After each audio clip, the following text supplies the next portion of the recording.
کچھ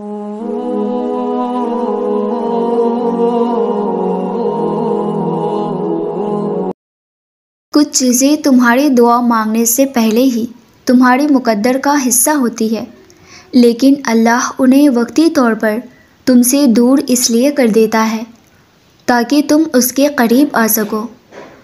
وہ اگر تمہیں آزمائش میں ڈالتا ہے تو یہ مت بھولو کہ وہ رحیم اس سے بھی زیادہ ہے۔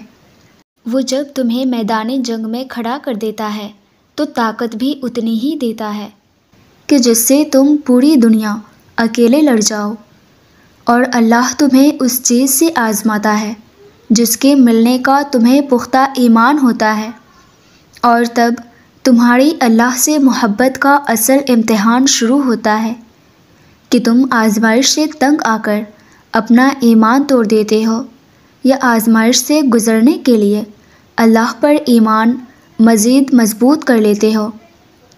اور یہ بات ذہن نشین کر لو، اللہ آزمائش انہی کا لیتا ہے جن سے وہ بے پناہ محبت کرتا ہے۔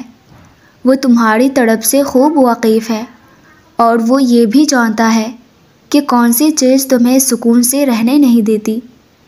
جس دن اللہ پر مضبوط یقین کرنا سیکھ جاؤ گے، اس دن اپنی ہر جنگ سے تم جیت جاؤ گے۔